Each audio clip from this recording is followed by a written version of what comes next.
push. Sorry, I think we are. Where's Jakeya and Austin? I guess they'll be coming soon. I think they're coming. Yeah. Nice. Yeah. All right. So we should. I honestly, have no idea what I'm doing. It's okay. That's been my experience being a candidate too. I'm like, one thing right now I can see 0 viewers, so it's just you and I. Okay, good, nice. So we're good right now. But I genuinely have no clue what I'm doing with Twitch. I'm using this StreamYard because that's what was recommended to me to allow and manage it. I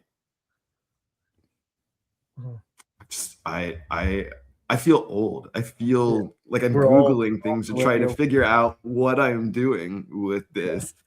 No, I think makes no sense. Yeah. I realize like whenever I get nervous about it, it's because I'm thinking too much about how people feel, right? I'm trying to be too friendly and stuff. So I started going into like that more wise mind where like I get more analytical, or like when I'm bird dogging, I'm more in my head about like the logic of what I want to say. And I just kind of forget about the feelings of people. Or I'll just like a county council candidate was advising me on how not to be nervous and speak to a crowd. And she's like, just focus on like 1 or 2 people you're talking to and just pretend you're just talking to just them. And that helped me a lot so I had this one, I guess I'll just say it on the live too. So I had this one, my first panel I was on this candidate season. It was a very small group. And then there was like, it was being broadcasted to like 12 people. Hey, Austin, how's it going? How are you? Hey guys. You got the mic and everything. I love it. Yeah. Can you hear me okay? Oh. Yeah. We can hear you. Now the gang is all here. Here we go. So I was hand typing in the stream link. Oh, technology doesn't always work. I was telling Amir as we were getting started, I genuinely have no clue what I'm doing with Twitch. So to everyone who's watching, I see we have viewers now. Dr. Lisa, thank you. Give you a shout out. You're not invisible here. I should be able to do this. Oh, there you go. See, I can get the comments to appear on the screen. So cool. I love that. We're gonna do this as we're gonna figure this out as we go. Well, hello everyone. How's it going, guys? Good. Great to be here. Yeah. Good. My first time on Twitch. Yeah, this is my first time on Twitch. I don't know, Jakeya, Austin. I don't know about you guys. Is it your first? No, I'm completely out of my depth here. I like it so far. It's working, I guess. Yeah, this little tool StreamYard is supposed to help. I don't even have the Twitch website open, so this is why I'm paranoid that I'm gonna royally screw something up. But I have all sorts of. I like this better than Zoom, actually. I think this is better than Zoom.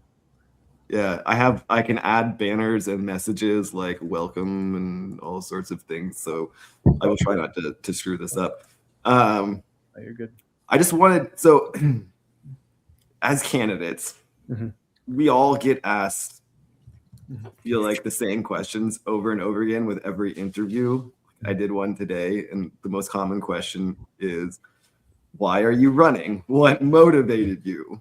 So I figured we could take the time to answer that question each ourselves, but I did also have some more fun questions. I have to preface this, and maybe we should start here. My wife told me that I was required to disclose this. She asked me the other day, what is my hottest take?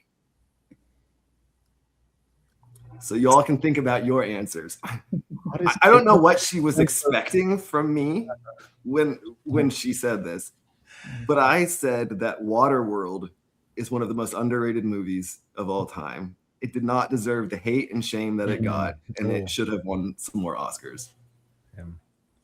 So that was my take. I think she was incredibly disappointed with that one. I didn't even know the movie.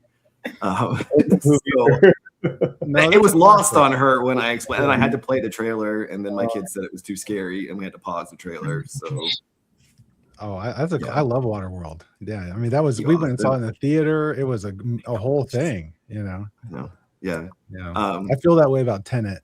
Nobody likes Tenet, but I do. I think I'm just that pretentious. Never seen it. Yeah. I have horrible taste in movies. I watch a lot of junk. I mean, junk's good too. What do you watch? Netflix, Prime? What do you watch on? All of the above. I rotate between streaming services. I mean, I think so. We've all got kids here, right? Because I was gonna say. So I subscribe to whatever streaming services are the moment for my kids. So right now, no one in the house is watching HBO. I don't even know what it's called. Is it HBO? Is it Max? Whatever it's called. Max, yeah.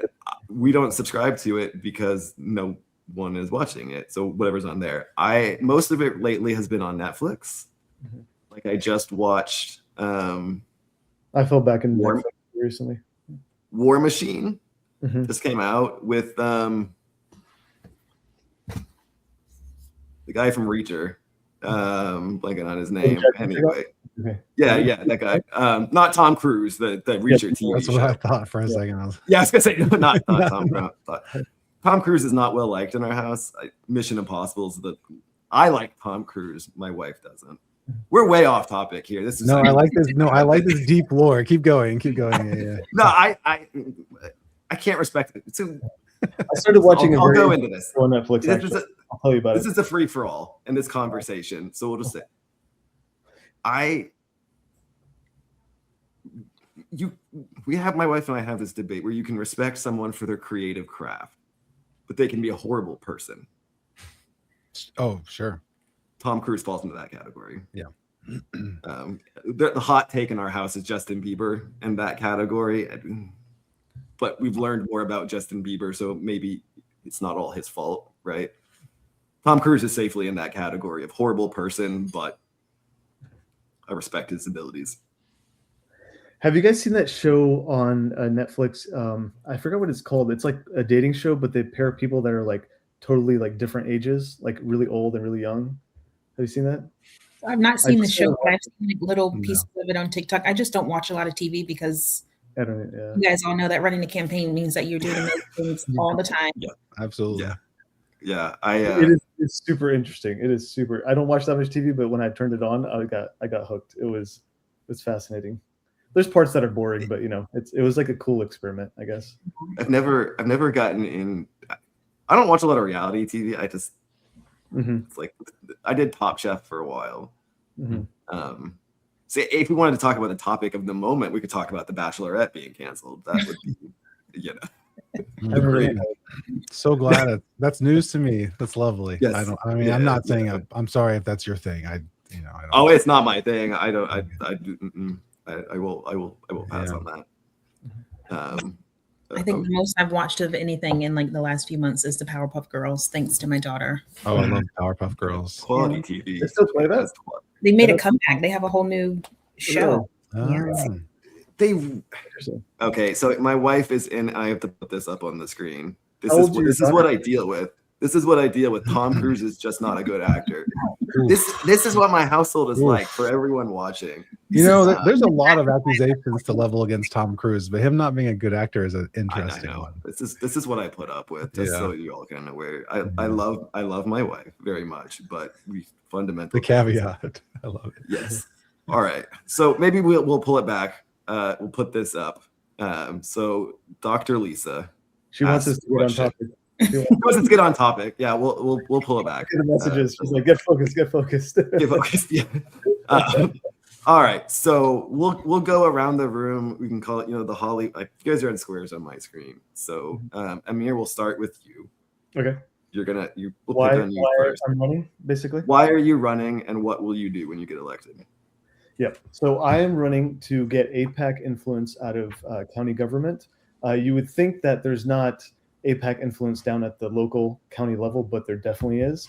I've been learning very shockingly that all the local seats, like even the Board of Education and anything local, even the comptroller, which is state level, but state and local, they kind of all fraternize together and they all feed up. It seems to me that allegedly they all kind of feed up into the APAC hierarchy. So you'll have your APAC candidates at the top, and we have, obviously in Maryland, we have very heavily funded APAC congressional candidates. And probably on the Senate side too, right? Also Brooks. And they sort of like have this like club going, it seems like, where everyone kind of falls in line with the corporate APAC Democrats, is my understanding so far. So it is my understanding that my opponent is actually one of those like Zionist leaning or APAC kind of sympathizing type of candidates. She appears from social media. She appears to be buddies with Elfrith. I've seen Elfrith's staff show up to a panel event I went to, and they were from the beginning of the event before it started. They were hanging out with Rigby, so I was like, "Oh my God, this confirms my suspicions." So that's what got me into running. That was the biggest driving thing, pro-Palestine activism. And then after that, as I started digging into it, I very quickly learned that Rigby sides very heavily with corporate interests in a lot of her decisions, and it's really screwing over the county. One great example is W.R. Grace, this like public company, wanted to burn plastics in our county, and because corporate interests have such a strong hold in our county, even at like the Board of Appeals level, they were able to push their decision even when it got their permit to burn plastics got rejected because it's like a zoning issue, county council issue. They were able to overturn it in our Board of Appeals because the Board of Appeals was kind of like corporate interests have a grip on it, right? So it's I think it's very important for people to start paying attention to the local politics because that APAC influence and the corporate interest influence goes straight down. The other thing is school funding. Schools is a huge thing in Howard County. I think a lot of people know this. People move to Howard County and pay a premium on their properties for the good schools and the public school system. I know my son really benefits from it a lot, and he loves it. And so, I want to strengthen school funding and realign our budgets and examine our budgets and get more funding to the schools, to the teachers, work on teacher retention, attracting the best talent, and then also making sure teachers. I think there's a stat that like something like 40 to 60% of teachers commute from outside the county because they can't afford to live in the county. So we need to think about affordable housing solutions for people like teachers and public service workers that currently work in the county. That's in a big nutshell why I'm running. The last point that you made about teachers not living is a big issue. Like I think it's an understated topic. And I know in Montgomery County, you know, and I live in, anyone's watching who lives in Montgomery County, I'm in Up County, I'm in Clarksburg, so I'm not too far from the Frederick County border. We have a lot of teachers that commute in from Frederick County, even some, I think, that commute in from Washington County to come into the schools. I mean, and West, Carroll, Howard, I know, I mean, we're pulling people in as well. Like that's unreal. Yeah, it's all right. It's not right at all. And it's the same for firefighters, same for police officers. It's the same for, I mean, it's working class people struggle with that, right? You can't work and live in the same, you know, area, but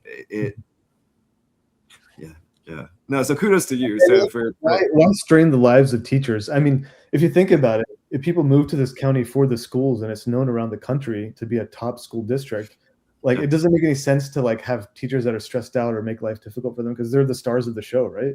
And they don't even seem to benefit from the idea that people are paying so much to developers or people selling homes to move into the county. It's like other people benefit financially and the teachers are struggling. I think it's so backwards. It's just flat out backwards. So we need to make like huge changes. And the sad thing is, like the teacher pay and compensation and housing is like it's like still a topic we need to even get to, right? Because like we're still stuck on like struggling with our school funding, and so it's like we first have to cover lots of school funding and figure out what we're going to do with that, especially with Trump cutting the federal aid from Department of Ed, and that really screwed us over and put us in a scramble. So we need to solve that issue. We need to solve bad spending decisions in our budget, make sure we're allocating more to the schools, and then on top of that, it's like then we need to get to the topic of teacher pay as well. I hope we can do it simultaneously, but I guess we have to kind of triage the priorities, right? And if we were, assuming we were, it's like, you gotta. I mean, there's so much to solve, and I don't think my opponent is genuine about solving any of that. She seems very. People that know what's going on in the county seem like in an uproar about this because they're like she's clearly siding with other interests and diverting money to pet projects and this and that. And they even have it's like 5 people on the county council. She's in that 3-person majority that is doing the corporate interested stuff. So it's really screwing our county, like vote by vote. Yeah. So I'm gonna put Dr. Lisa. Lisa, I'm just gonna keep calling you Dr. Lisa. I hope that's okay. You put it as your handle, so I'm gonna assume. So we're gonna put this question up. But we'll go back to before Austin Jakeya before we get to you. So she says, I would like to see free breakfast and lunches. I like that. I'm down with that. Yeah. Yeah. How do we absolutely. comments in the public comment? Is there a way? Do we type in the private or because you should be able to see comments in the. I don't know what I know what I can see. I don't know what you guys can see on your screen. See the comments tab. I think it's in the middle up top right. Yep. Yeah. For me, it's at the top right on the sidebar. Yeah, and then I just don't have a way to respond to it. I guess we respond to it vocally, I guess. Yeah, you can respond to it. I think you might have a comment. I think the box down below, it allows you to. Oh, we don't have that, Ethan. That's why. Oh, you don't have that. Oh, Yeah, okay. yeah. Well, see. This is I don't. But we can do it verbally. Yeah, I don't know. No, I can't. I don't think I can grant you. This is where I have no clue what I'm doing. So I apologize. I don't know. So anyway, all right. Props to free breakfast starting this, so it's good. Yeah, free breakfast and lunches. I'm on board with that. I'm on board with that. 100%, 110%. Yeah, absolutely. I had they can't. I had a conversation. With someone today because the Pentagon is asking for $200 billion for the war in Iran. And I had at some point done some math that free school breakfast and lunches will roughly cost about $40 billion a year to fund everyone across the entire country. Mm-hmm. So the war in Iran could fund 5 years of free school breakfast and lunches for every kid across the entire country. Yeah. And again, I would argue if you care about national security, how about a generation of engineers and teachers and doctors that are well fed and taken care of, Exactly. Not whatever this is. The best and brightest need the fuel to grow. And we saw from the pandemic who they did that. They had free school breakfast and lunches during the pandemic and test scores went up. They were up. And then they took the program away. And it's an issue of political will, not that the money's not there. Yeah, exactly. And it should be managed. I mean, we should dictate that down to the state level that you will pay for lunches and we will fund that because we have the money for it. Yeah. Every Tomahawk missile costs what, $1 million. So think about how many breakfast and lunches every time they launch one of those. Every time I see it, I see an ambulance, I see a library, I see a housing shelter, for battered women. I see all sorts of things that we could have right here. There's a broken bridge 4 miles down the street that they've been working on for a month here in Mount Airy. Or 6 months, and I have to make this weird U-turn every morning. It slows everyone's commute down. And yet we've got money for these Tomahawk missiles to destroy the environment and cause global warming and all this stuff. For children. Yeah. I got called out on this because I said it was $1 billion a day for the war in Iran. The other day, someone corrected me. It's only 900 million. Sorry. Let me amend what I said for anyone when it's only 900 million. I just disagree with any number this administration puts out that you can even calculate because they're talking about the actual cost of munitions and fuel or whatever, all the training and logistics and the supply lines, not to mention the direct cost to our economy. Again, the cost that we incur every single day that, the American economy incurs, like that is a cost. Yes. And it's wild that people never consider that. Yeah. Awesome. This is the perfect segue to you and how you can explain how you know so much about the military. Oh yeah. Yeah, there you go. Sure, setting you up for this one. Yeah. No, it's gonna come up. So I'm Austin Dyches. I'm running for Maryland's 3rd congressional district. I am an Army vet. I'm a single dad. I work for a contractor for the government in the defense industry. So federal employees here, there's like 13,000, 20,000 employees that we have the most in all local districts. So what happens here affects everything that we do national security wise. So I've been in on the cybersecurity side. That's kind of what I've done. I was in Army enlisted for 4 years. I deployed to Afghanistan with DIA and came home and did a lot of media forensics, cybersecurity stuff for them with the ISIL problem set that we were dealing with at the time. So for me, and I guess this is it segues into why I feel so strongly about this is that I had planned a run more like closer to 2028. I think hopefully AOC is going to run and there's going to be a lot of progressive movement. I think we're going to have more, a better chance to fill a lot of seats as we come up then. But one of the things that has continually bothered me is that I've been a lifelong Democratic voter. I'm a high propensity Democratic voter. My first election was Clinton, and I've been a blue line voter straight down the line in almost every local election and presidential election, gubernatorial election since then.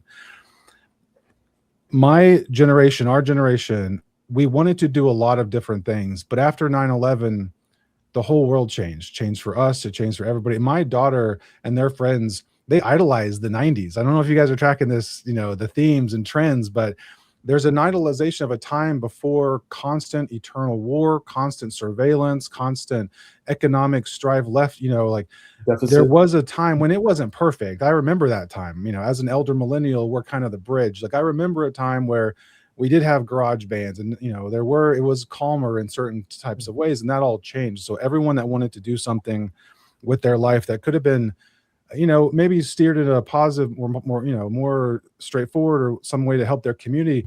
My friends and I have been at war for 25 years. Mm-hmm. And my friends from high school were Marfor, and they helped pull Saddam Hussein out of his hole. I hunted ISIS from Paris, Brussels up into Waziristan digitally and physically. I know people who have helped their friends die.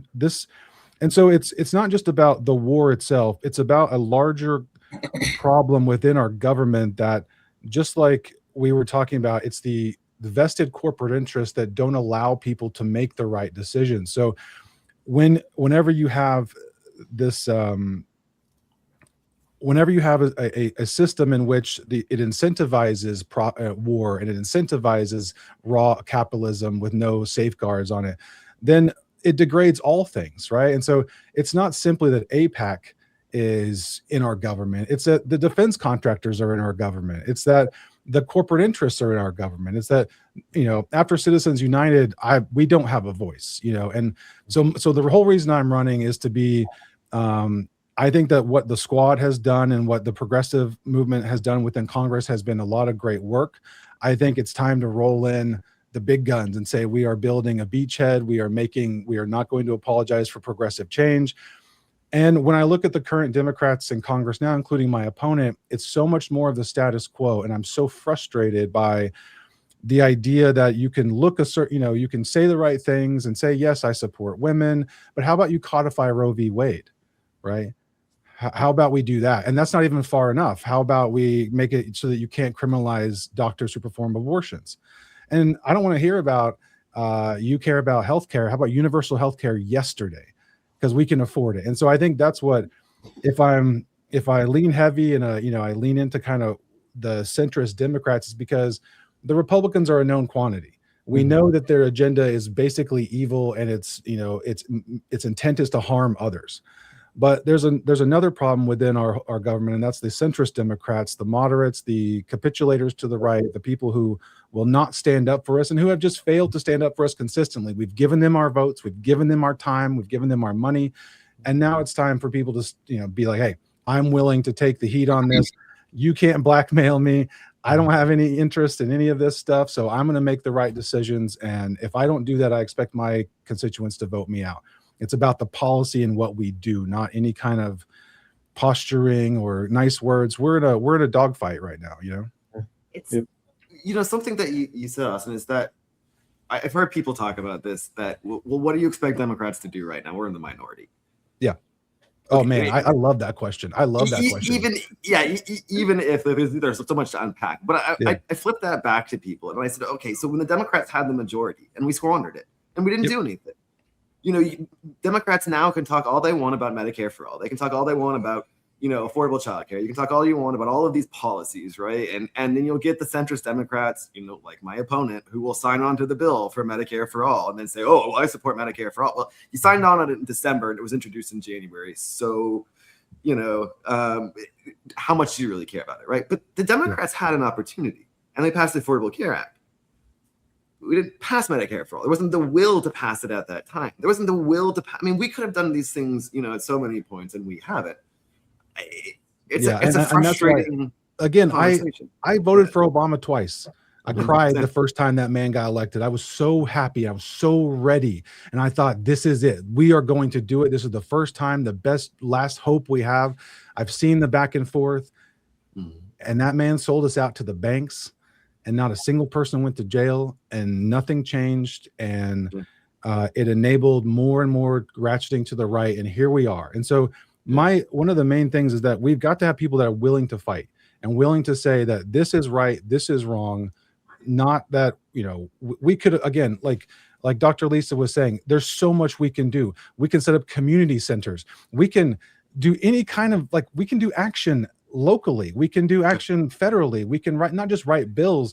We can organize and say, we're going to go do this and you are going to watch us do it. I mean, the Democrats have to start gathering power right now. Like, the goal should be to gather power and use it, not to posture and, you know, go on social media. Don't get me wrong, I'm online, but the actual goal has to be real material change, or I would expect to be voted out, and I should be. What are some strategic things you think we can do to start doing that, like tangible, low-hanging fruit that we could pick to start doing that? Well, I don't know why. Yeah, why are Pam Bondi and Kash Patel allowed to do anything? Why isn't every organization involved with them? They should be, you know, commandeering the fuel from that FBI plane. They should be making sure that that paperwork doesn't go through. There's any number of things you can do, even at the lowest level. And I'm not saying anything illegal. I'm saying as legal resistance, to say, no, you don't get to use this. No, you're not allowed to. You know, we have to make the fascists, and I'll say it, and that's my word, but we have to make the fascists uncomfortable. We have to make them physically, materially uncomfortable. Their lives are so cushy that they don't feel like they have any kind of consequences for what they do. And we have to show them that, well, no, we can do all sorts of things. I think Minnesota is a great example right now, a peaceful protest that has been, you know, effective at protecting a lot of their citizens. That's possible. We can do that. So one topic I wanted to bring up was endorsements and orgs like the DSA and whatnot. Yeah. I know we've chatted a little bit about the difficulties in getting endorsements. And to me, it's like, that's one big step. Our nonprofits, our orgs like DSA, I don't know if that's a nonprofit, but they could be boosting us and boosting our names by endorsing us, right? Because if they look at our opposition and use common sense, like, you definitely don't want that AIPAC candidate, right? Because we're all fighting AIPAC favoring candidates. And it's like, why not boost us? We may not be the perfect, you know, DSA candidate, and maybe they can endorse us with a note of, like, you know, I don't know, that this is not the perfect candidate, but, you know, he's way better than or she's way better than the opposition. What are your feelings on that, and how we can try to achieve that, or if that's important at all? Do you think it's important? No, I think it's really important for us as. Oh, and sorry, Ethan, you go ahead. Go ahead. Yeah. No, I think red lines are important. Go ahead. Yeah, there's a dirty secret, Amir, that I don't think. I had a conversation with someone the other day. They said, if you don't win, or even if you do win, you should write a tell-all about the things that you learn. And I have a feeling Jakeya and Austin might resonate with it. There's a dirty secret amongst these organizations that endorse people. And one of the things is that some of them expect you to have raised a certain amount of money before they'll even consider it. Yeah. And some of them, I'm gonna call him out. I know he's definitely not watching, but because he made a deal with me on Threads. Nico, who runs Stalking the Capitol Political Integrity Index. For you to be considered as one of his candidates, you'd have to raise $25,000. He won't consider you and even review you if you haven't raised it. So he said, my wife called him out and said, because he just posted about Delaney. So, like I said, she said, can you consider Ethan? And he said, well, when he raises $25,000, let me know, because I'm not going to consider a candidate. And he said, if a candidate wins the campaign, having raised less than $25,000, I'll tattoo their name across my chest. So I said, want to take a deal? How about my logo? And he says, you're on. So now it's on record that if I win, having raised less than $25,000, I may just cut off my campaign donations at $24,999 just to keep it under that, and just try to skate by just so he can get my logo tattooed. But that's $25,000 is, some of them are 100. Yeah. Oh my gosh. Some of them are 250,000. They won't even talk to you. And it's like a chicken and egg thing, right? It's like, if you endorse me, I can actually probably get to that 100 or 25, right? Yep. Vote vets. I'll call them out. You know what we're up against. Like, you know, you don't like the opposition. Why are you being so picky? It's just, it blows my mind. Like, is this stupidity? Is it corruption? Is it sabotage within the organization? Like, what's going on? I don't know. But vote vets is one. It could be Justice Democrats is another. They're the same way. And then you have organizations like DSA. DSA starts their endorsement process in October. Yeah. Well, and it varies by chapter. So that's the thing. So Like I think Metro DSA's. Sorry, yes, you're right. Metro DC ended their cutoff for soliciting endorsements on like middle of October. Yeah, yeah. So, I suffered from that deadline as well. Like, there's so much to it, but I think there has to be some accountability for this, right? With the organizations, they have to be willing to sit there, because you're right. I mean, it's chicken or egg, right? Yeah, it's totally chicken or egg. It's totally chicken or egg. And they Working Families Party is another one. I've been yelling at the Working Families Party. I filled out their questionnaire in November. And they emailed me, and I've been emailing them every couple of weeks since November.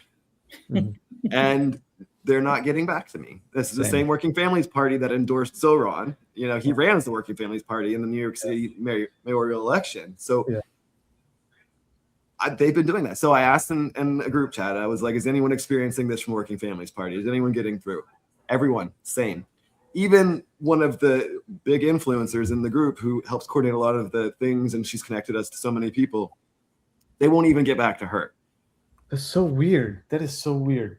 So what's their objective? Like, I don't, they've endorsed someone, right? And I've heard people, Jakeya, you're a fellow Track APAC endorsed candidate. But I know people who've been yelling at Track APAC trying to get a hold of them for months and months and months and months and months. And I tell them they're swamped, they're busy. But I'm telling myself they're swamped, they must be busy, because I swear I'm like, Track APAC, listen to me. I'm putting up the flare. I don't know how else to say this down here,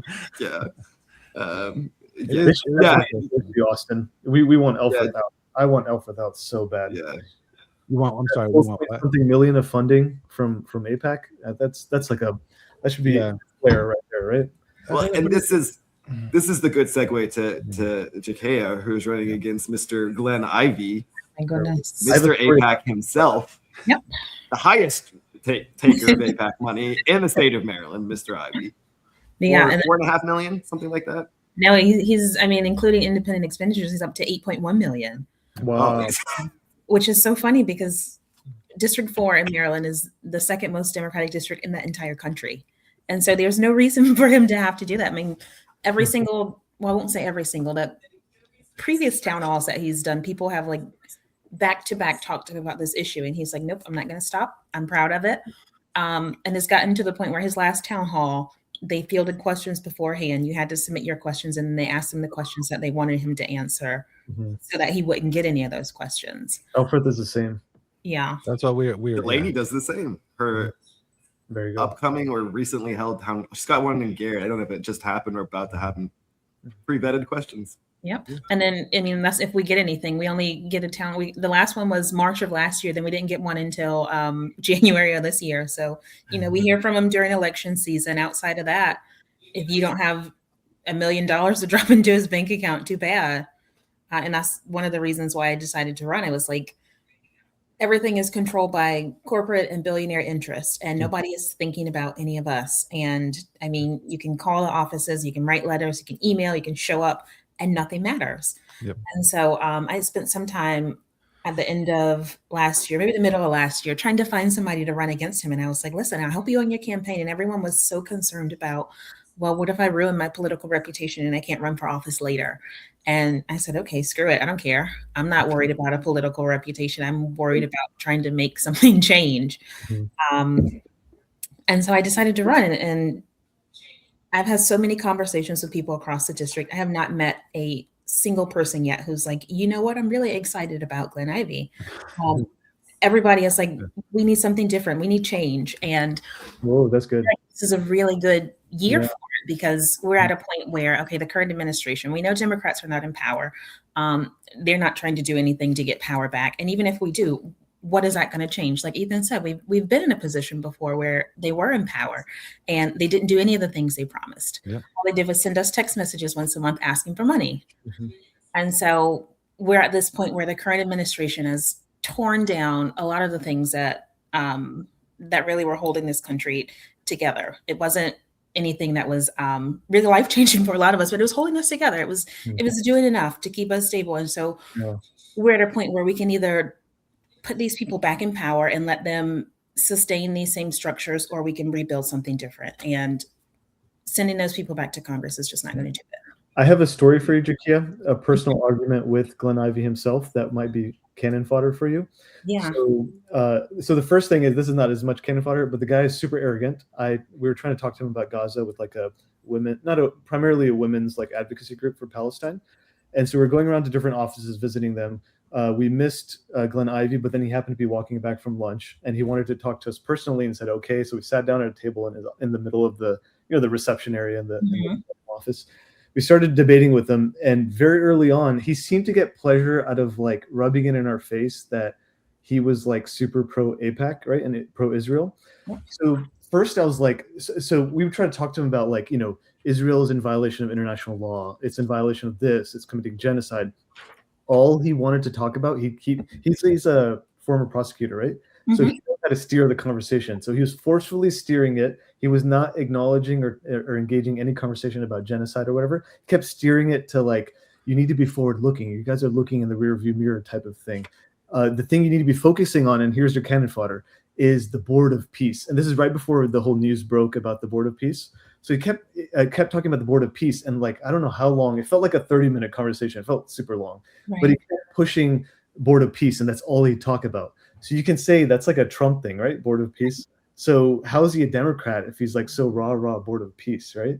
And he's just so heavily AIPAC and pro-Israel. It was disgusting. And then I told him, like, be a human. Think about the children in Gaza. And he said something like, I'm not human. Don't consider me human, or something like that. And I was like, what? It's so arrogant. And then I pushed it again. And he said, I'm not a human, or something like that. I wanted to ask and be like, do you think you're a god or something? But I didn't ask. The conversation was moving too fast. But the guy is like insanely arrogant. I don't know. He's such an a-hole. I don't know how people like him. Like you said, it makes total sense that people don't. Yeah. I mean, I've had people send me videos of things just like that. There was a festival that we went to last year in Greenbelt, and a woman from a Code Pink, she was talking to him and she asked him, do you regret taking money from AIPAC now that you've seen what they've done to Palestine? Do you have any regrets? Will you stop? And he's like, well, I think it might be an issue in a few years, but for right now, I'm okay. I think it's fine.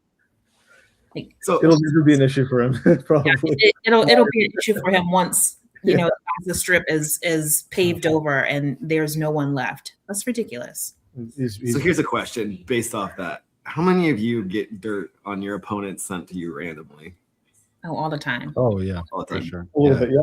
There's people that. Yeah, I was gonna say it's funny because sometimes I don't know what to do with it. Like I can't really do anything with it because it's like it's okay. Yeah, is it scummy or is it a bad look? Sure, but it's not. Can't always immediately use it. I agree. I can't always immediately use it. And be like, hey, it's because it's not always the most engaging thing, right? Sometimes it's kind of exactly. Right. Like, you guys know I fire from the hip. You know me. This is a plug for Austin's Twitter. Is that your name, full name, right? Yeah, that's your Twitter handle. It's yes. Austin. Okay, so Thanks, yeah. Go follow. It's worth. Sorry, I guess it's not Twitter. X. Go follow Austin on X. It's almost worth creating an X account just to follow Austin, just so you can watch him troll Sarah Elfreth. I'm here for it, Austin. I cannot. On Instagram. Oh yeah, it's spectacular. Yeah. So and then I'll make a plug for my wife. She loves. Oh, someone dropped it in the comments. Therefore, I'll make a plug for my wife. She loves trolling Trone and Delaney. It's her favorite pastime. Yes, yeah. Austin, you and my wife Courtney can be troll friends because there we go. Someone has to hold them. Like, it's a problem holding them accountable again for the most random things. And I see that Dr. Lisa mentioned about Delaney doesn't respond to emails. Mm-hmm. It's a common refrain that I've heard, and I'm sure I've heard the thing about Elfreth, and I've heard the thing about Ivy that they don't respond to their constituents. You can email, you can call, no one gets back. Sarah runs. I've watched videos of her literally running away when people are like, "Hey, I think it was the back the bombs bill question." Someone, was that you, Amir? Ask her that, yeah. When you were like, "Hey, why didn't you support the back the bombs bill?" Obviously, this is, and she's just like, "Well, I don't." What did she say? So something that I wanted to pass something that would actually pass. Something like, "Well, that wasn't going to pass anyway." Yeah. But all these photo ops, she came to Mount Airy, which I thought was hysterical. But all these photo ops, the people aren't asking her questions. You know, her staff arranges this stuff. It's all like, hey, here we are supporting businesses, you know, but how about we work to, you know, actually get people in those businesses? You know, how about we make it easier to create a business? How about we do these things that can actually help? And that's what I kind of mean by we've got to like do stuff. You actually have to do things for the people, or again, it's just more of the same. We're all suffering because no one will stand up for us. Like Jakeya said, they had a super majority. They had it. And it's been proven that they won't use it. So we can't let them back in. We've got to have people in there that will get power and use that power. I mean, I love AOC. I will hold her accountable for things that she says. I have disagreements with her. You know what I mean? Like it's like Graham Plattner. I have critical support for Graham. And this is kind of what we were talking about red lines earlier. Everyone has like a thing that they won't do, right? For me, it's Gaza, right? If you're not, if you support a genocide, you're not, I will not vote for you. End of story. But, you know, Graham had some problematic things come out for him. I think that we have to recognize that we all live in the heart of imperial, you know, the heart of the empire.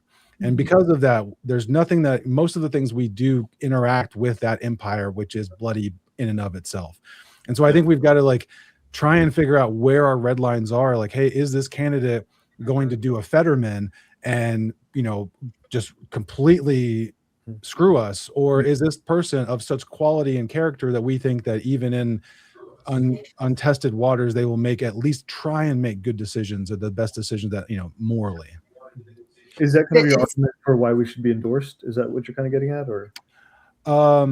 You know, I think that it's more about understanding. I understand why DSA and folks choose not to endorse. I get the red lines, and sometimes I do feel like there's a purity test that can hold us back. And I feels like, you know, I don't want the ContraPoints JPEG, you know, about not wanting to just criticizing power. And I think that while that can be true, I think we have to maintain critical support of the left. I'm not critical of DSA in their process of the way they select it.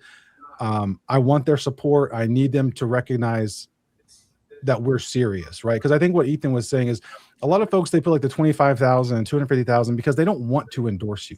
They only want to endorse people that will be a benefit to them. And we, as unknown candidates who are struggling for name recognition, although our policies are really well, they use that term viability to sort of shade and hide the fact that it's a lot easier to support a moderate centrist Democrat because they'll just win. So like, well, these candidates aren't as viable, so we don't really want to endorse them. But again, I do think the left has to make a decision and say, are we going to endorse or not? And are we going to gather power and use it or not? Yeah. Well, it's a factor of holding people accountable and being open to criticism, because this is something that I've been attacked on.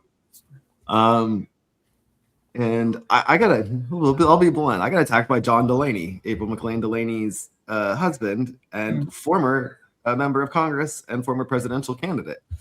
John Delaney called me a misogynist because I was criticizing April for her positions. Oh, wow. Cheap shot. Yeah. You sound like a liberal. I'm criticizing her politics because she's made a lot of boneheaded decisions. That's putting it politely. 48 hours after Trump took office, she voted for the Lake and Riley Act. I mean, let's just talk about that. That deserves to be criticized. She takes money from AIPAC. There's a whole list, right? So me criticizing her, me holding her accountable. She's a politician. She's a public servant. I'm her constituent. That's what I'm supposed to do. Right. It's not you being misogynist. Yeah, And even today, there's a group chat for Hagerstown Rapid Response, who's organizing to go against the warehouse, and we think there's a mole in the group chat because the person was posting about a community roundtable that's happening on Monday, and they said, well, maybe we shouldn't criticize who isn't invited, or we should just let it play out. Like, what's the line on being criticized? Maybe we should just let it happen. And I was like, no, we shouldn't. If Delaney and Westmore are holding a roundtable and chose to deliberately omit people from that roundtable, then they deserve to be criticized. They're public officials. That's our job as their constituents. Yeah. And it's this idea that we can't hold them accountable. And like you're saying, Austin, that like, I tell people this all the time, yell at me, pick up the phone and call me. If I'm elected and I do something wrong, tell me. I'm not going to be mad at you for telling me I did something wrong. I'm probably going to be mad if you didn't tell me that I did something wrong and you're mad at me. Then I'm going to be upset but my upset is not it's because you just didn't feel comfortable. I said, yeah, thank you, Dr. Lisa. I expect that if I screw up, that Dr. Lisa is going to let me know. But like, hold me accountable, criticize me. Yeah. That's your job. Well, The problem is that they forget that we are who they work for, because they're so beholden to the people who fund their campaigns. 100%. They don't care what you think. and honestly, we're not the ones funding their campaigns. It's the corporations. It's Delaney putting out her small business plan under her opportunity up cost. I don't know, her affordability plan, which I'll just say, and I'm not going to say, but I'll just say, if you read her affordability plan and then you go to my website, there's some striking similarities. Anyways, moving on. She talks about promoting small businesses, and then she takes money from Walmart, and then she posts about Walmart's new pharmacy. Okay, it's great. So we're just not going to support local pharmacies or small businesses. We're just going to support Walmart instead, the company that kills small businesses, right? But Walmart gives her money. Pepsi gives her money. Home Depot gives her money. There's no supporting your local hardware store when you can go to Home Depot, right? Like, I have a question. Overturning Citizens United, how would that block all these donations? Is there a mechanism through which it would shut it off, or from drawing? It would be legally. Well, there would be legal challenges brought to the existence of PACs, as an organization. So they would be challenged organizationally, and without Citizens United, they wouldn't fly. So, but I think I want to say something about what Ethan just said, and I think this is what most people are looking for: is if you're the kind of person that will take PAC money, that will take corporate money, it's not simply that you support Israel or you support this thing or that thing, or you support the war in Iran, or you don't support this. It's about whether or not you have a bedrock of principles that will actually see us through. Like, will you make the right decisions? And for example, with Sarah, she voted to thank ICE. And I'm sorry, and I don't know what land we were living in, but I would never in a million years vote to thank ICE. Like, what is this? And so you have to ask yourself, if they're going to make these types of decisions, and you know that they will make those other types of decisions. I mean, the war in Iran is literally verging on potential tactical nuclear weapons, global catastrophe, and we hear nothing but crickets. And that's why it's just so dangerous. And I don't want to keep harping on just AIPAC, but there was a thing we used to say in the Army, like, whenever you come under an ambush, the first thing you do is suppress the mechanism of harm, right? You've got to stop the thing immediately that's causing the harm. And so for me, I think it's mostly, it all boils down to unfettered capitalism, but it's really the moneyed interest and profit motive that's in our government currently. And the way it's structured is not conducive to, frankly, democracy. And the international capital class cares nothing about our democracy. Just so we're all clear, the capitalists who live in Nice, if they don't like it here, or New Zealand, they do not care about our districts. They do not care about Maryland. They don't care about the United States. And they certainly don't care about democracy. So we have to fight back and say, we will not allow these oligarchs, these tech dweebs, to ruin our lives and imprison people because they are too scared to live their own life and go outside and touch grass. Like, we're not going to allow that to happen. And we've got it, but that means we got to have Democrats in office that will fight back and say, I won't take that money. It's important for them to remember where the power rests, and the power rests with us. It's where it should rest. It doesn't fully, but I think that's part of why I'm running, is it's just to remind those people, to remind the people in power that we have a voice, and we can take that voice back, and we can exercise and flex that. And they're unhappy. They don't like that we're here, that all four of us, that we're forcing conversations to happen that they don't want to have. And something that I wrote about is that they're in power because like Glenn Ivey, right? He likes that sweet AIPAC money, right? It keeps it, it gives him that feeling. And Sarah is the same way. Like they like that. They like the power. They like the money. They like the authority. And I think what they're having hard to reconcile is that for us, we're not running for that. Like, I'm not running to go end up on K Street someday. I'm not running to trade stocks in office. I'm not running for any of that. I want to help people.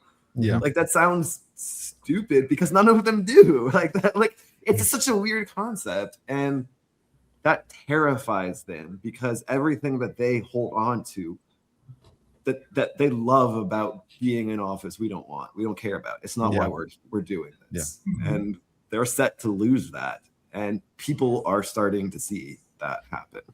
And Sarah started running her ads. I saw that. So they recognize that we're here. I was speaking to someone who's in a couple different committees who was like, yeah, they know who we are. They're not happy about any of us, because it's not just the candidates, but it's their staff, the support systems, and the infrastructure that they've built around them to be able to continue to gather power, continue to be status quo. That is a mechanism that is, at this point, enormous. And as progressive candidates coming up with very, just all homegrown funding, there's nothing that we can do to compete with the money, right? There will be not any, unless something happens. But the second most important thing is just getting in there, and like Clemmy's saying, holding those people accountable. What you were saying earlier was like, Chuck Schumer, what is this man doing? Not only am I not voting for Chuck Schumer, I'm not voting for Hakeem Jeffries, and I will move against them. I am going to actually move against them. I'm going to say things about them that they're not going to like. And I'm going to hold, and everybody that wants to come onto my side and say, we're going to do that, we're going to hold a beachhead. We are going to get in there, and it's going to be ugly.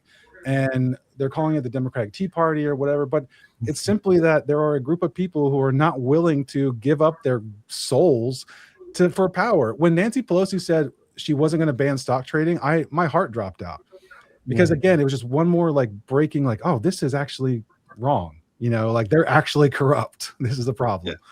And then Nancy Pelosi went and endorsed my opponent, April Delaney. So here we are. So Clemmy, to your question, yes, I would support a leadership change in the House. I think Hakeem Jeffries has the personality of beige wall paint, and has the leadership authority of beige wall paint.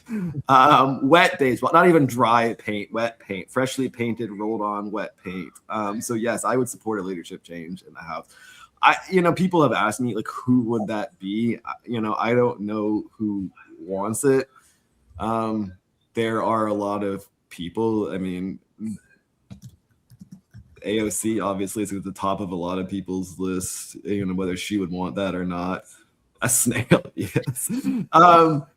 I would say, Ro Khanna is someone who's done a lot of work. He's got some faults. And again, I'm as much as I like some things that Ro Khanna has done, there's a lot of things I will hold him accountable on and criticize him on. And I don't know. I don't know who that person would be. I can safely say I will never, ever, ever cast a vote for Hakeem Jeffries to be Speaker of the House. Never. No. Okay. Yeah. I mean, I don't think there's any perfect candidate. None of us are perfect, but we can definitely do a lot better. I think we've spent at least all of my life trying to strive for this idea of bipartisanship, but it's not meeting in the middle. It's the left moving further right. And look where it's got us. Yeah. Bipartisanship for the sake of bipartisanship is not bipartisanship. When human rights are on the line, when healthcare is on the line, housing is on the line, those things just don't matter. I think we've got to get partisans. I'm a partisan, and we've got to have partisans in there that are just like, someone can come behind me with the milk and cookies and say, yes, we're ready to talk. But I think we got to hold space and say, like, we will hold you accountable for that. Yeah. Sorry, Amir, go ahead, buddy. There's certain things that are refused budget. Right? Where she brags openly on social media about her bipartisanship. What do you think about that, Austin? If you have an opinion on that. Yeah, no, I think that one of the largest problems the Democratic Party has is that we constantly pre-capitulate to the right. We give up our ground before we even get to the negotiating table. And I think that is the biggest. I'm coming at it from not only are we going to abolish ICE, we're going to prosecute ICE agents, and we're going to put them in prison. Mm-hmm. Everyone. Mm-hmm. Now, if you have something to say about that, you feel a certain way about that, you can come to the negotiating table, but that's what I will do. Mm-hmm. I'm not going to say, well, the Republicans won't accept that, so we'll do body cameras. Again, that's not where we need to be, and that's why we're in the situation we're in. The constant rotating, for Democrats, they're the villains this time. ICE gets funded. We've got to have people that say, no, that's enough. Well, it's like, and I've said the same thing. People have asked me about, like, what committees would I want to be in, and Homeland Security Committee was never one of the committees that I would have said previously. Now I would say Homeland Security Committee, so I can look every single ICE agent in the eye when I drag them in front of the committee. to prosecute them and hold them accountable. Especially, the ones when I go to the warehouse in Williamsport that won't roll down their windows, but will stalk me and drive back and forth as I walk around the warehouse, and I wave at them. So that way now I can't see their faces, but I will see their faces when they sit across the table from me, and I hold them accountable for everything that they've done. Right? Like, it's. There's going to be show trials. I'm so serious. Like, there are going to be trials for these people. Like, and again, that's where we have to come from. Like, if you didn't want this, like, this is already unconstitutional. It's the same thing with Gaza. What we're doing is unconstitutional. Everyone who's allowing this to happen is violating the law. So, and not to mention the moral costs, right? So, again, all of these people must be held accountable. Do we start having like an International Olympic Committee like selection for who the host location is going to be for these trials, like they had for Nuremberg? Because we need something that's going to be catchy, that's going to go down in history, right? Like, as long as we actually put him in jail. Nuremberg was fine, but we didn't put nearly enough people in prison. Correct. I just don't want it to be like the Pittsburgh trials. It's just nothing against Pittsburgh. Pittsburgh's a great city. Sorry if anyone's from Pittsburgh. I don't want to trash Pittsburgh. It just doesn't have the ring to it, so we need a catchy location. That's all I'm saying. I have some interesting questions for you guys, listening to all the talk. So, and tell me if these are interesting questions that you want to answer. You can refuse to. So, given that, I think Austin was mentioning this, there are big money interests that we're up against, right? We can't compete with that level of funding, campaign funding, right? So what strategies do you think we can employ, or you can employ in your campaign, that could be like a clever workaround to that and overcompensate? What would be our area of strength, you think, or your area of strength in your campaign? Yeah, I mean, we've said from the very beginning, we're not going to outraise someone who's $8 million deep with AIPAC, but we definitely can out-organize him. He's not campaigning. He relies on the money and the name recognition. While we're hosting events, we are knocking doors. I had a great conversation with a woman at her door earlier this afternoon. She spoke to me first through her doorbell camera. And when I told her who was at the door, she's like, I only came because I got your text message earlier this week. And so we talked, and she was like, I just appreciate somebody being here talking to me. And she said, more than anything, I just want somebody who's really pissed off. And he's like, well, you got her. I mean, things like that. The incumbent is not doing things like that because they think that they can ride on the power that they already have. But this is not the election of 10 years ago. People are upset and they want to see something different. And I mean, organizing is one of the easiest things we can do. It doesn't cost nothing, but it's a lot cheaper than trying to buy TV ads or doing things that don't give you that face time with voters. Yeah. What's your success been like organizing or gathering support to help organize or canvas or whatever it is? Yeah, so we're on weekend. I think this is our fourth weekend in a row of canvassing. We've done Saturdays and Sundays for the past 4 weekends now. We've had good turnout of canvassers. What we've learned is that if we can get people to actually answer their doors, then they're usually on board. We have about 20% of people who open the door. And then of all the doors we knock, we have about 18% of people who are on board, which means there's just 2% of people who we actually talk to who are like, no, thank you. So if we can actually have a conversation with people, they're on our team. Wow. Okay. Amazing. And you think you can accomplish tons of doors until, between now and election time? Well, we're working on growing the volunteer base for door knocking. We have quite a few students who come out. We've had some seniors who've come out. There are a lot of people who are really fired up. So it's just a matter of continuing to grow just that grassroots network. And we also are trying to work with some candidates down ballot to kind of combine our canvassing efforts. If we're aligned on policy and we feel like we make a good team, let's go out together and, spread the word on both of our campaigns. We can put our volunteers together and hit twice as many doors. Nice. And what are your quick tips on how to build a volunteer base, a canvassing base? I just ask everybody. As I think people have I don't want to say they have a hard time saying no, because I want you to feel like you can tell me no. But when you make that ask directly, people feel like they are part of something.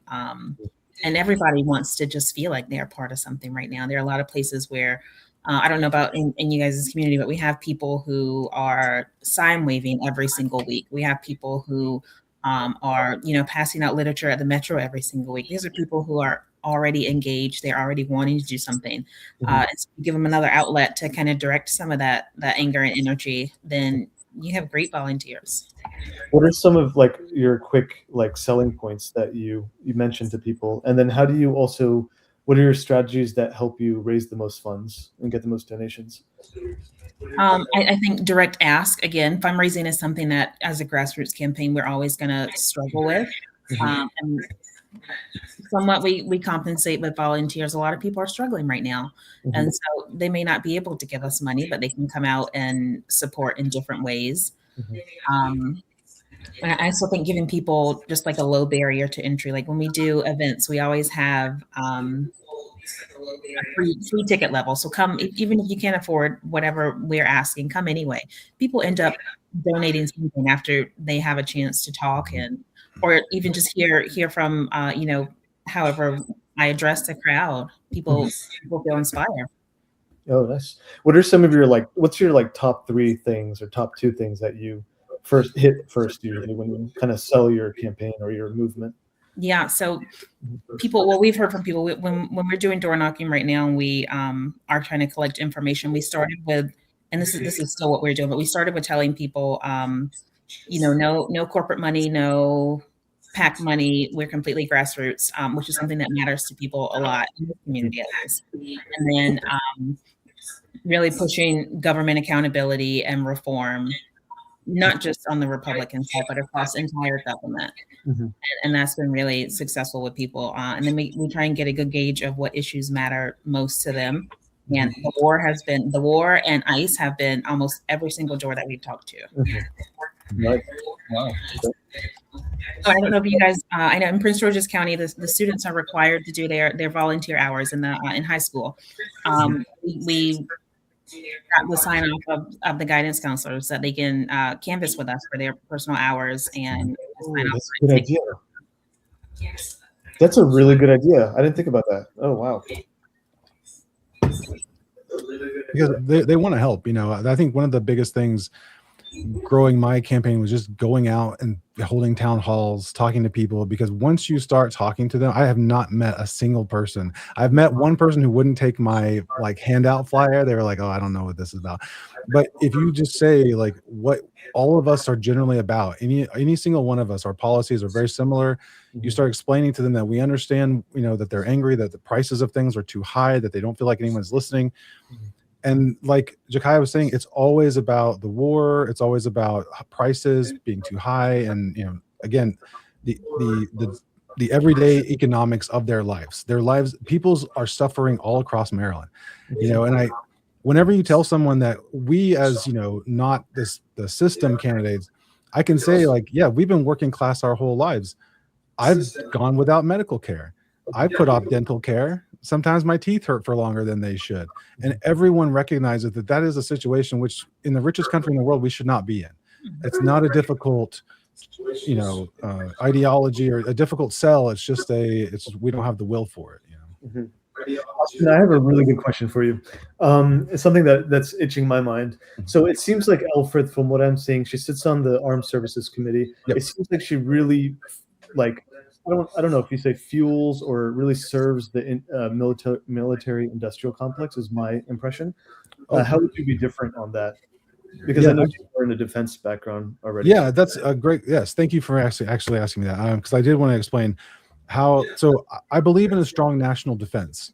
But I believe that if you cannot account for 1.3 or 1.7 trillion dollars, then there needs to be audits. So also, there's a way to have defense without having forever wars. And there's no reason at all to have these massive defense contractors on no compete or on these no compete contracts. I personally see every single day the waste that we have going on, the way that contracts are written, the way that contracts are sold. And there needs to be reform in the way we do all that stuff. I don't see a future in which defense contractors go away because, like, for example, in my industry, we have highly specialized IT guys, right? They're not, the government can't pay them what private industry can pay them, which is why they work for a contractor to work for the government. I would love a situation in which the government could directly hire those people and directly afford to pay them what they're worth in a competitive environment. Again, we can do all this as long as we stop these forever wars. If every day our battle group is in the Persian Gulf is a day we could have had universal healthcare, you know. And so I think that's kind of I'm always for scaling back imperialism. I think that Doge was a complete nightmare. I think we need to go through our industries and look at where the rot is and do it smartly, because I don't think firing 13,000 to 25,000 federal contractors and having Howard County put a moratorium on evictions and losing 98 million federal funding because of the loss of income, you know, to schools. These are all problems that affect the downrange people in Maryland that they have to be addressed. But I just want to make sure that people know that I'm for national defense. But Sarah enjoys her position in national defense. She sells herself as a defense candidate. She's all about the Naval Academy. You know, her office is completely decked out in all the services. I think that we've got to be straightforward with them and say, you are not going to have the leverage and authority that you once had. You are going to be reined in, because if it were up to me, I wouldn't be upset if most of the Army was turned into CBs, because we need to start building things here in the United States, you know, and not the, you know, abroad. So is that like a contractor or like local? CBs are a department of they're a organization in the Navy. They're like the builders, and I love me a CB. These guys can build. They're construction dudes. They build, and gals. They build everything. They're amazing. But we have a military that's like it's a jobs program. I want to take these young men and women from the military and put them in jobs. We need electricians and plumbers and engineers and scientists. We need all of these things. I don't want this guy going to the Army because he has no choice. I want a profession of arms that deals with the security challenges we have. And again, everything the government's doing, Pete Hegseth is a fool. And we are so much worse off in our security posture across the world because of everything this administration has done, from getting rid of USAID to starting these forever wars to supporting Israel. And then I think that's where it goes back to, you can say you don't support defense contractors, but if you continue to support Israel and the defense contractors, the money that they send to us, you know, that our tax dollars buy from them, you do support that. And so again, it's a long-winded way of saying that I support national security, but I am for scaling back our military and defense posture so that we are actually safe and not just this jingoistic waste. Do you think there's like an argument out there or a strong lobby that would say that, hey, if you pare back all that spending from like these big guys like Boeing and Lockheed and whatnot, that it'll result in a lot of layoffs and defense industry won't be able to stay afloat and this and that? And how would you address that? Because I know a lot would support cutting the defense budget by a ton, right? They would try, and that's the thing. And so this is let them try, and this is my whole point, is that they want to say, oh, again, this is like the billionaires moving out of New York City. This is Maryland 3. If you want to be a defense contractor worth any weight of your salt, then your ass is going to stay right here. And if you want to pretend like, oh, we're not going to be able to support this or whatever, we need more people in defense that are actually doing things and less overhead. I don't need Raytheon or Boeing's profit margins or shareholders to make a dime.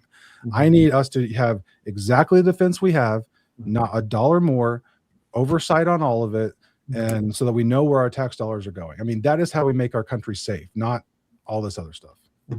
Would you support slashing the defense budget, national defense budget? Yes, I would support. Because again, if you can't justify the budget, you don't get the budget. The days of presidential authorities and we don't need this or that. What we've realized is this president will do anything. There is no legal standard that they will hold themselves to. So if they're not going to hold themselves to any kind of legal standard, then we will take that budget from them. Again, there's more that we could do. There's National Guard units that are deploying. We could get those governors, right? Like we can get other people involved to stop this and gum up the works wherever we need to do legally so that we stop these forever wars. Everyone I've talked to is against it. Literally everyone. Yeah. What are some, like, you're talking about reallocating spending to more infrastructure spending, is what I'm hearing. What are some great infrastructure initiatives you think we could spend on? I mean, we need high-speed rail yesterday. We need, I think that we need to look at China, and I'm going to be very straightforward about this. Like, we need to look at China and say they lifted 800 million people out of poverty in the last 80 years or 30 years. And while I, of course, don't agree with everything about China, what they're doing for their citizens is building infrastructure, and we need to do that here. Every single bomb could be a subway station. There was this joke a while back where it showed the picture of the subway station in China that just went to like one person, I think, because what they will actually do is build the infrastructure first because they have central planning. We need much stronger central planning here in the United States. We must have a system that says, this is the rail it's going to go through here, and we're not going to allow these individual private companies to every single state take a chunk of it. We are going to, I'm for nationalizing industries.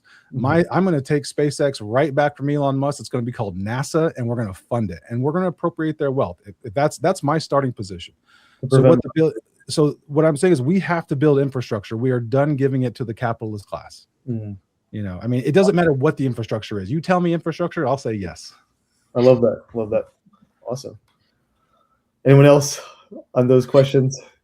I've got some lighthearted questions, Amir, to take this in a different direction. Okay.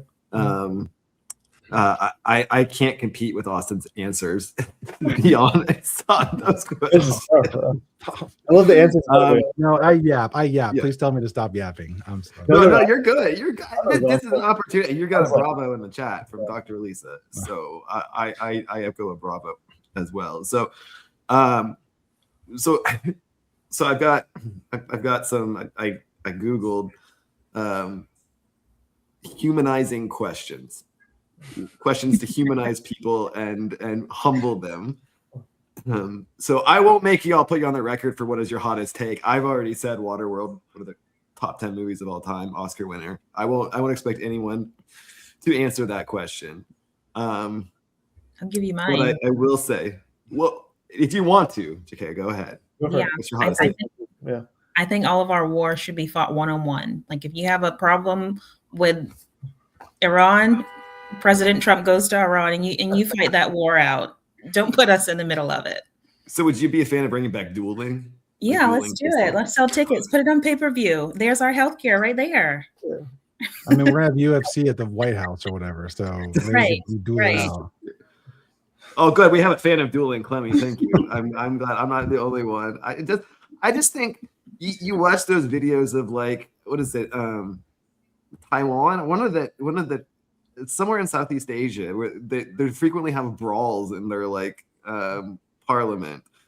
Like, what is it? What's Taiwan, or is it Taiwan or Thailand? One of them. I can't remember which country it was, but I've seen videos of them. Like, I thought it was South Korea. Into fights on the floor, and I'm like, yeah. I think it's South Korea.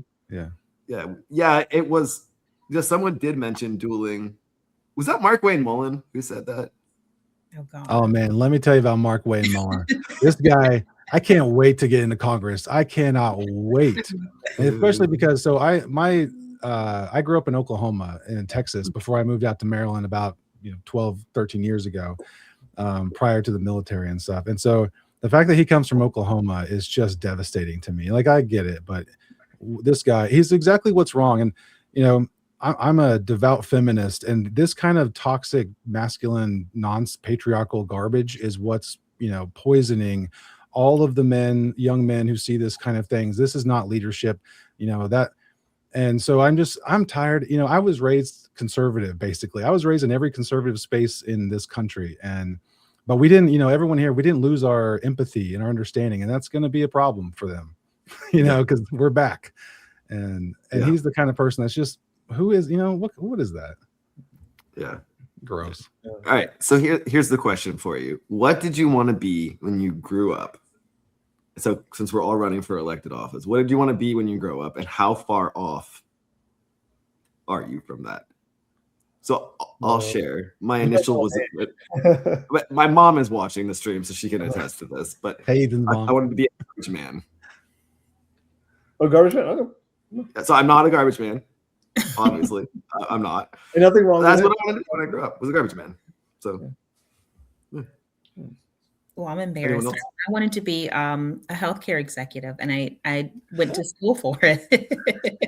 And then I lasted probably about 2 years before I was like, nope, can't do it. At least I thought veteran was bad. Yeah.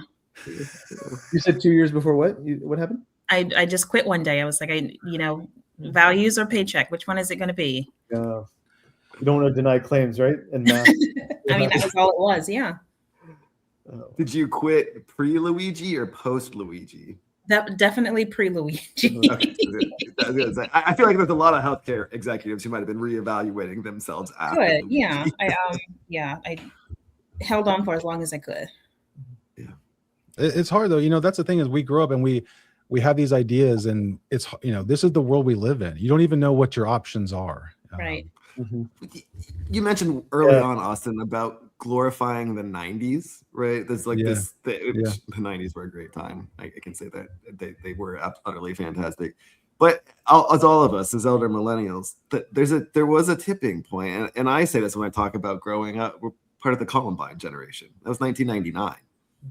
You know, and that was an end of innocence, I think, for a lot of people in the 90s, you know, right at that cusp. And 2 years later, we're, you know, 9/11. I mean, I watched it on television in school. Yeah, me too. I know. Like I just, and I still have the memory of it. We couldn't get CNN to load because it was crashing under so many people going to it. We watched it on ESPN.com because ESPN, part of the Disney conglomerate, they had the live feed from ABC, and no one was going to ESPN because it's a sports website. Yeah. So we went to ESPN and watched. I watched the plane hit the second tower live on ESPN. Yep. Yeah, I did. I was my first year of college, I think, and they had wheeled out. I walked out of my dorm room. They had wheeled out a TV on the stand to like the common area, you know. And there's just people watching around. I watched the plane hit the second tower, and it was like, and it was just. I remember when George Bush came out after that. One of the conversations my friends and I had, and it seems so innocent now, was that we were really concerned because the Patriot Act had certain language in it that allowed them to go to the library and look up your library card. And if those of you who don't remember, once upon a time, you took out a little card at the back of the book and you signed it and the librarian stamped it and you put it back. Well, the Patriot Act said that they could go in if they suspected you of a crime and look at what you had looked up. And we were just like, they can't do that, you know? And now we're such a surveillance state, you know, they want to use the SAVE Act is here, right? Where you can't even vote without an ID. So yeah, it's been a big change. You also just severely dated yourself when you said they rolled out a TV. Oh yeah. I mean, yeah, dude, I had, it was Laserdisc day was a big day. Oh, Laserdisc. I was born in 95, and so my 9/11 experience was very different. It was like the best day ever for us because all our teachers were inside crying. We got to have recess all day. We had no idea what was going on. That's a fundamentally different perspective than it wasn't until years later that I really understood what happened that day. Yeah, that's a different perspective than That's mine. Yeah, I think, right? No, I was in kindergarten. I was 5 years old. Yeah. Oh wow. I was in 8th grade. I was in 10th grade. I still remember. I was in Mr. Chihutsky's tech ed class. That's the name. That's where we watched it on ESPN. Yeah. And people don't remember, but everything changed. Like the music changed. Toby Keith used to sing real country songs, and then he started singing shock and awe. You know, all the trucks went from normal size to ginormous size. You know, everything got more aggressive, more patriotic, and it was a very rapid change that I think people didn't see. Yeah. Oh, wow. Shock and awe. I was speaking of that. Was it the 19th? I think it was the anniversary of Shock and Awe. Oh yeah. I talked about this recently. I was homesick from school when that happened, and I watched it live on television on CNN at home. And it's transformative because like no one had experienced anything like that. I mean, we watched a live. I mean, now we think about I'm watching what's going on in Iran on TikTok. Like, yeah. People are posting videos. You get a fundamental, but like that at the time was transformative to see the live military invasion of Iraq, just blowing up buildings. It used to be really, only like grainy night vision cams and stuff, and now you know, now you got HD, you know, everything. You got 4K, right? You can watch. 4K. It's unreal how it shifted the. By the way, I think on the White House's or the president's Instagram thing, the way he posts like the killing and the bombing of people, oh my god, it's so disgusting. It's totally disgusting, and they're war crimes. And you know what people look, this is just a live stream war crime. This is not legitimate military strikes. It's truly disgusting. Disgusting. All right, so this is an easy one. This is a short answer one. Night owl or early bird? It switches for me. Sometimes I love being early, and then there's times where just out of the stress, I just keep staying up at night and I turn into a night owl. Not voluntarily, but it just kind of happens. But I love early mornings. I'm freshest early in the morning. I love getting ahead of the day. So I'm the complete opposite. I hate early mornings. I'll stay up all night, and I love the quiet. I can get everything done. My daughter has to be at school at 7:30, and it drives me crazy. I'm just like a zombie for the first 2 hours of the day. 7:30. I'm waiting for the That's inbound comment from my wife, who has a woman crush on you. That she's the same way. I'm sorry, I just spilled her beans for her. She's gonna glare at me from across the room, but she's the same way. There's the comment, but because there's a delay on this from going live, so now she's heard it. She had no idea what I was talking about, but she could hear me then watch the video. But she's the same way. She will stay up, and then kids have to start getting up at 7 o'clock. So it's brutal. But I am an early bird. So same. Yeah. I've got 2 kids, and been doing the single dad life for a couple of years. It's like they get up at 6. My youngest gets up at 6:30. You're getting up. It's time. So it's kind of like you can stay up if you want. God bless, but you're getting up at 6:30. I'm like you. I like the quiet of the morning. I used to, for years, I've gotten up. Like I'll go out, like especially during the summer, spring and summer, when it's nice outside. I'll get take a walk. It's quiet, nothing's moving. It's just the peacefulness, the birds chirping. It's just it's my meditation, right? Like it helps. It just keeps me grounded. So who has how many kids and how many years married? I'm interested to know. I think that's interesting. It shows you your family history and how that affects your policy or your decision making. Yeah. I have 3. I have my oldest 2 are my stepdaughters, but they live with us 90% of the year. And then my young, so they're 11 and 9. And then I have a biological daughter who's about to turn 4. Her birthday's Monday. And so this is my second marriage. And so my wife and I we're going on 5 years this year. So yeah, I like a lot of things you learn, you make a mistake, you grow from it, you deal with it. I have no shame to admit that about my life. Yeah. Cool. That's awesome. Yeah. I just have one. She's 7. I've been single mom for about 3 years now, and we co-parent. And it honestly, I think co-parenting is a lot easier than you might be alone. Yeah, you think so? Oh my gosh! Well, not in our house. We go. I'll just say that. So she'll have be home with me for a week, and then she'll go be with her dad for a week. And so for me, it's easier because I get a week off every other. Focus, yeah. Yeah. I have a similar thing. I don't have week on, week off. I have it's called 3-2-2 or 2-2-3, whatever. It's 50-50, and I have 1 kid. I have a 7-year-old too, so that's kind of strange. Oh, right on, yeah. And also divorced, co-parent. And co-parenting is great. It's working out great. So that's good. I'm envious of all you. I mean, like I said, I'm speaking from my wife, but we have them the 90% of the year, so he has them every other weekend. So we get every other weekend off. But are you talking about your co-parenting with your ex or your wife's ex? My wife's ex. Yeah. Okay. I had no kids with my thing. Thankfully, I'll be polite. Be polite. But yes, no, with my wife's my stepdaughter's bio dad. We get along okay. It's fine. Like I said, it's just it's hard to make decisions and and deal with that when you have differences of opinions. And there's just some differences of opinions between my wife and I. And he's remarried and has another kid too. And so it's just the households are totally different. And I think that's part of it, that there's not really always a lot of agreements on things and how it goes. Yeah. It's tough. So I'm envious when I hear people we have the great co-parenting relationships, and I was like, I think what helps is if you have a good agreement in place. I think a solid agreement really clears the possibility of those gray areas that get challenging, right? And then sometimes time. I've seen some of the nastiest, co-parenting situations really calm down after time. People get tired of, all the conflict and they burn out, and things get into a cadence where it's much more peaceful. And then you have a clear order too. If you have clear order written out, then that helps a lot, I think. Yeah. Austin, you've got two. How old are they?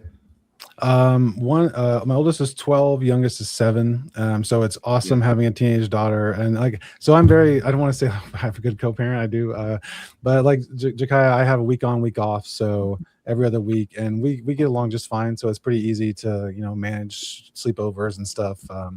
And the ex lives locally, so it's all, and I live right next to their school, so it's really great to be able to just see them. I can go pick them up easy, and I was working fully remote before COVID. I thought I had it made. I was like, oh man, I'm working fully remote. You guys are all suckers. And then everybody came home. Everyone went remote, and the whole family came home. But no, it's been great having I love having kids is you get to experience everything again. And I think, Ethan, to your point, it's always challenging. Families are hard, divorces are hard, there are challenges all over. But I think I'm really lucky that I have a good network of support here. So, and that's why when people were saying oh, I want to buy a mansion, I was like, bro, I like my townhouse. I don't know, I'm not trying to maintain a whole bunch of stuff. I want less space than we have. I mean, having kids, you need the space, but you need the space. So much space. Oh God, I don't like it. Yeah. All right. So I got another question. What is your most controversial food opinion? Controversial?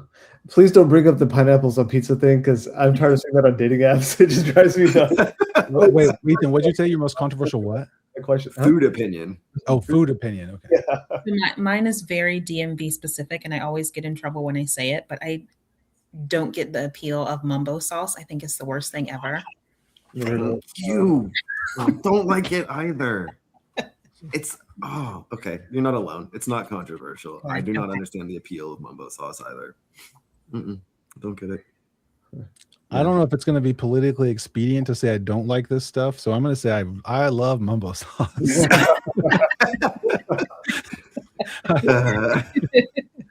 Ever the politician there, Austin. I've never tried it. I don't know, so I can't. I get you. But the Old Bay, I love Old Bay, and that's an easy one. I actually don't like Old Bay. I've tried it. Don't like it. Chips in Old Bay or whatever. I'm like, no. I know it's a big Maryland thing that makes me. I think that excommunicates me from Maryland, but I think if you can get down with JO, you'll be okay. But you have to choose one or the other. Oh, JO though. What's I don't even know what JO is. Oh, you're gonna be in trouble. I know, probably. I just outed myself. I'll look it up. Make a note of jail. Yeah. Okay. I'm glad we can agree. I'm not the only one. I've worried about saying the mumbo sauce thing out loud because it's not my thing. But I think that's a very DC. I don't think the broader DMV. Maybe I don't know. Yeah, right there on the line though. So. Yeah. What's a hill that y'all will die on that has nothing to do with politics? That has nothing to do with politics? Yeah. These days my brain is all in politics. I know. Mine too. Childcare. That's my brain is over focused in 3 areas. That's it. I don't know outside of politics. Wow. Oh, that's a good one. I don't know. I gotta think. If it's not consequential, it's not a hill I'd die on. You know what I mean? If it's not a focus area, I'm like, that's not a hill. I mean, it's a loaded question because I think so much of, for me at least, the hills that I would die on all relate to politics. It's just a virtue of that. But besides Waterworld is an Oscar-worthy movie, I don't know how many other hills that I would die on. I was trying to think of movies. I would. If you don't think Sinners was the best film of the year, you're wrong. Straight up. I haven't seen it. I haven't seen it yet. It's so good. Is it standard? No, and I liked One Battle After Another too. So I like both. I don't, there's a debate, but they're both good. I haven't seen any movie in theaters this year. Some of my deep lores, I went to NYU for film for a year. That's kind of what I wanted to do before I got involved in everything else. And I loved it. I do love movies. I used to see a lot of movies. I I don't want to pay $45 to get a movie. And then you take your kids. I mean, all of us can understand that. You take your kids to the movie theater and you're like $1,000 just to go see a movie. I took them to, so we went and saw Project Hail Mary today. That's where I was earlier in Columbia. And it was like, 60 for the tickets. Like I bought them a week ago. And then I think the bill for the popcorn and drinks was 54. So, you're dropping $110, like no problem. But again, I took my oldest daughters to go see Dog Man in theaters. Oh, yeah. And I felt incredibly old because the whole time I was sitting there, it was too loud. And I'm like, this is uncomfortable. It's too loud.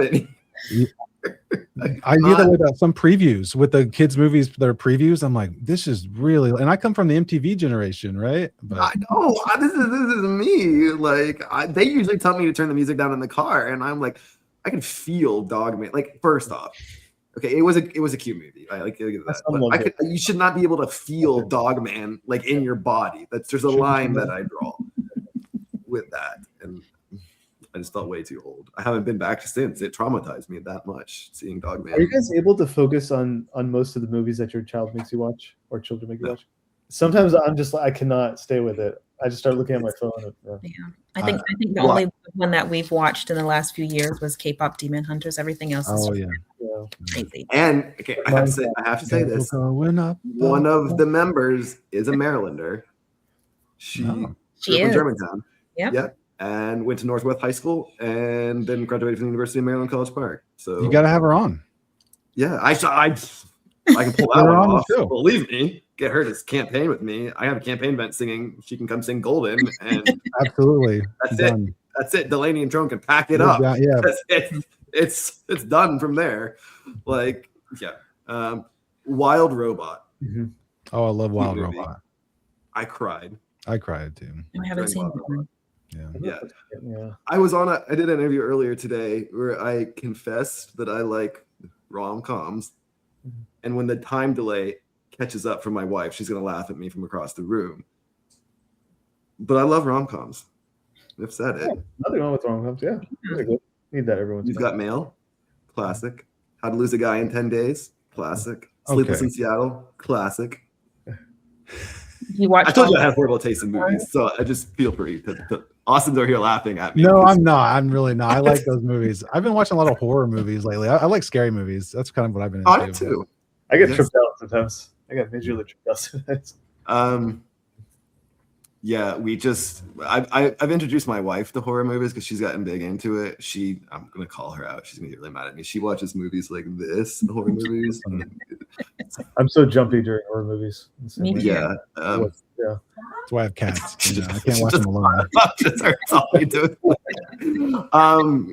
Insidious. I love horror movies. The new It was good. The new It movie, relatively new. I hate clowns. That's why it was so scary. That's why it was so good. I hate clowns. The only thing that terrifies me. Donald Trump does not terrify me. Mike Johnson does not terrify me. Clowns terrify me. I think the only thing that would terrify me more than a clown is Donald Trump dressed up as a clown. That's the only time I'd be afraid of Donald Trump. Is that not what he does every day? He already looks like a clown. Okay, well, there's a fair point. That's well point. The orange makeup, just put a red nose on him. I hate clowns. I had to get bribed to watch it the first time, and I've seen them. Nothing terrifies me more than it. That's it. I rarely jump during horror movies, but it's funny that you kept saying that because there's a series of movies called The Terrifier that has a clown in it. That's really popular. Art the Clown? Yeah, absolutely not. Oh yeah, Art. Nope. Okay, yeah. All right. Nope, will not do it. I watched the first one, never again. No, I didn't sleep that night. I was terrified.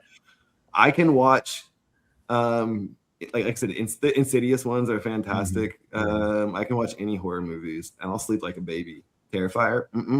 Nope. Yep. Nope. Good to know. Yeah. So guys, I have two ideas. Getting back to the political stuff. What you think? So I'm wondering, there is a current county council member. She's running for county executive, and she's really pro-Palestine, very pro-Palestine. Are you guys interested in me figuring out if we can get her on one of these Twitches? If we're going to do another Twitch? I think it's a good I idea. love that. I think it'd be Yeah, interesting absolutely. because we're trying to Yeah. boost her. She's there's one front runner that is like heavily funded and like is one of those corporate Dems, right? Mhm. And we don't want her to get elected. We want Liz Walsh to get elected. So in our Mhm. county, and then she's obviously the anti-APAC person. I think the cleanest anti-APAC. Yeah. I want to see if we can get her on these things and try to drum up more support, popularity, get more people to know her and whatnot. Yeah.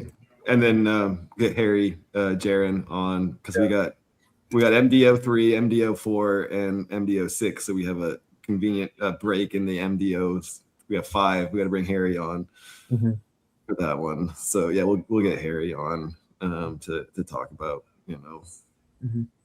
filling the void that Hoyer is leaving. Yeah. I will say, he took office 7 years before I was born, and there was like a sad part of me that sat and think like I could have served alongside the man who was. But anyway, I'm not sad. He's retired. You could have. No. Not sad at all. Well, I think we have. I said 8 to 9. It is 9:30, but Yeah, I do appreciate. probably.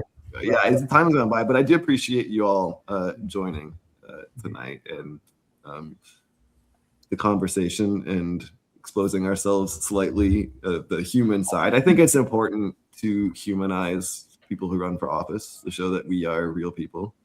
And I think in part because our generation that's running, we grew up in, like I said, we grew up in a different world, and we're real. We've seen the truth, and we don't hide from it. We can't hide from it. Our lives are online, we're connected in ways that other generations haven't been. And I think we need to show that you can serve in government, you can represent people and be a human being and be a normal person at the end of the day, and cry in rom-coms or be scared of clowns. I'll just expose myself with those ones. But we're normal people. We have faults. We have, but we can still lead and pave the way for the next generation at the end of it. So, thank you all.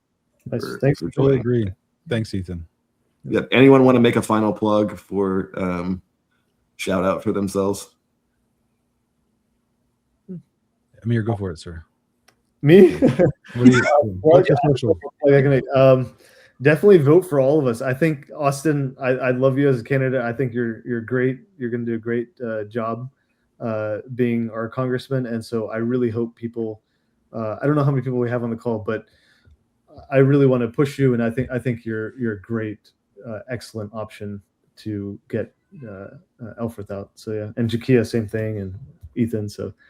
Definitely, I hope we can do more to increase our visibility and support, and that we can keep brainstorming more ideas and how we can get our names more out there. Absolutely. I love this format, so I'm gonna actually do a virtual town hall tomorrow night.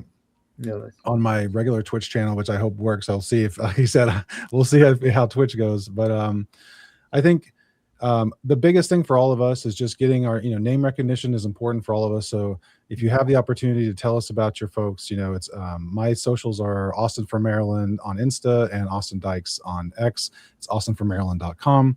I think, all the candidates here support everything, generally all the same principles, and we feel the same way about the people in power. So I'm excited that there are so many united and people who are in agreement on what needs to be done. So it was awesome meeting Jakeya and Amir and Ethan. Thanks again, man. Yeah. Awesome. Well, thank you, everyone. We will definitely be doing this again, and we'll add more people to. I think I can host up to 10. I think is what I can do. So. We might have to get a 10 for going here. So we should. Pack the room. So awesome. Well, have a good night, everyone. Thank you all. Appreciate it. Thank you. Have a good night. Bye.